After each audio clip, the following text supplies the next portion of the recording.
1350 bed যদি approval হয়েছে, 1350 বেডেরও কিন্তু সব কিছু এস্টাবলিশড এখনো হয় নাই, কিন্তু সবগুলাই রুগী ভর্তি হিসেবে ব্যবহার হচ্ছে। ওরা ডায়েট পায়, কিন্তু এই যে আমাদের 10টা ওটি তৈরি করা হয়েছে নতুন করে, এই ওটিগুলো চালু করা যায় না ইনস্ট্রুমেন্টের অভাবে। তো এটা করার কারণে আমাদের অপারেশনের যে গতি সেটা কম হচ্ছে। ওটা যদি আমরা চালু করতে পারি, আমরা ওটা মন্ত্রণালয় লিখছে এবং মন্ত্রণালয় আমাদেরকে মানে স্যার, সচিব স্যার বলছেন যে এটা ঠিক করে দিবেন, খুব সহসাই এই বছরের মধ্যে ঠিক করে দিবেন, এবং কাজ চলতেছে। আমরা জানি, আমাদের কাছে আপডেট আছে যে এটা হবে ইনশাল্লাহ। হলে পরে তখন অপারেশনের গতিটা আরও বাড়বে। অপারেশনে এখন তো ওই যে ওটি স্বল্পতার কারণে এই হয়তো যে পরিমাণ কম হচ্ছে, ওগুলা সব হয়ে গেলে আমাদের একটা লেভেলে আপ টু দ্য মার্ক হয়ে যাবে ইনশাল্লাহ।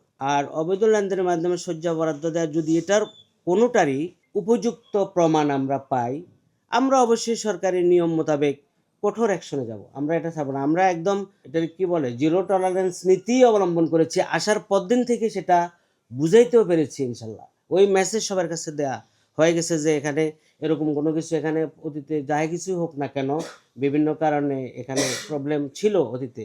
অনেকেই এখানে মানে পরিচালক হিসেবে আসতো চাইতো না, ইভেন আমিও কোনো আশা করি নাই যে এখানে আসতে। আমাকে এই মন্ত্রণালয় থেকে স্যাররা মানে সিলেক্ট করে দিয়েছেন 2বার ইন্টারভিউ নিয়ে। তো এখন তো আমি দায়িত্ব পালন করতে বাধ্য, আমি সরকারের চাকরি করি, সরকার দিছে।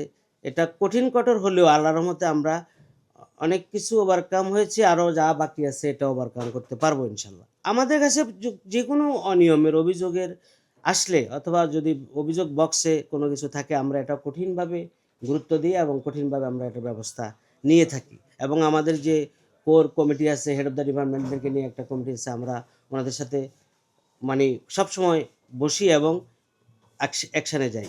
এটা একটা সমস্যা আসলে।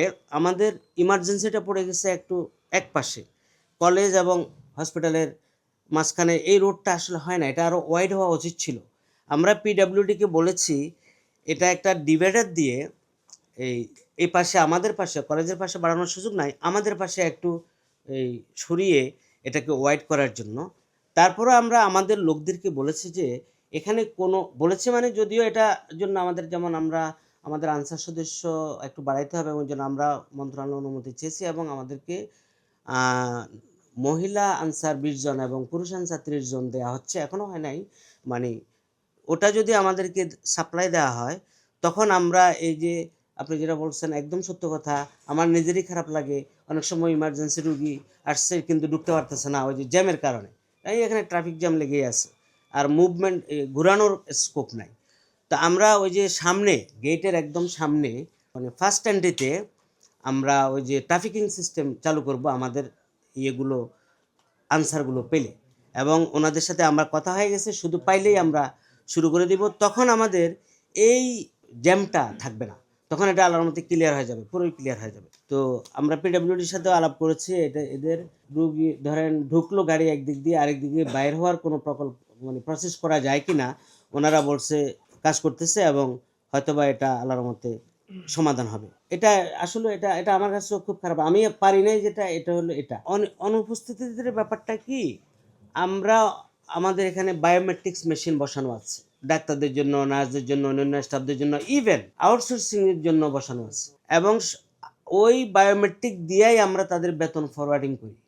এখন যদি কেউ অ্যাবসেন্ট থাকে সে পায় না, আর যদি বেশি অ্যাবসেন্ট থাকলে তো সে চাকরি থেকেই যাবে। আউটসোর্সিংগুলো বেশি করে, আর সরকারিগুলো তার ছুটি কাটাতে, সরকারের কাছে ছুটি পাওনা আছে, আমরা ওইভাবে দিই। কিন্তু আমি আসার পরে আমি অনেক ডাক্তার এবং অনেক নার্সেরও, অনেক না যাই হোক একটা সংখ্যা বেতনই বন্ধ করে দিয়েছিলাম। পরে এটা আল্লাহর মধ্যে ঠিক হয়ে গেছে। ওই গ্যাপ যে কিছু কিছু যে আসতো না, ওটা কিছুদিন কিছু লোকে হয়তো বা সুবিধা নিছিল, কিন্তু আমরা বায়োমেট্রিক মেশিন সব জায়গায় সবার জন্যই বসানো। ফিঙ্গারের একটা সমস্যা আছে, ওখানে জালিয়াতি করা যায়, মানে এক ফিঙ্গার না দিয়ে আরেক ফিঙ্গার এসে এগুলো করা যায়। কিন্তু এটা ফেস প্রেজেন্টেশন, আইরিশের ছবি উঠে, ওটা দুইজনের সাথে জীবনও মিলবে না, ওটা একজনেরটাই একজন হবে।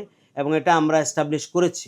হাজিরা দিয়ে আবার চলে গেল, আগে চলে গেল, পরে চলে গেল, এটাতেও যাতে না করতে পারে প্রত্যেকটা ডিপার্টমেন্টে খাতা মেনটেন করা হয়, ডিপার্টমেন্টাল হেডেরা এই খাতা মেনটেন করে এবং ওনাদেরও রিপোর্ট আমাদের কাছে আসলে তখন গিয়ে আমরা শুধু এই বেতনের ব্যাপারে ক্লিয়ারেন্স দিই। তো আপনারা আমাদেরকে তারপরও কিছু সাজেশন দিতে পারেন দেশের স্বার্থে, জনগণের স্বার্থে, রুগীদের স্বার্থে। আপনার নাগরিক হিসেবে আমাদেরকে প্রস্তাবনা দিতে পারেন, আইডিয়া দিতে পারেন।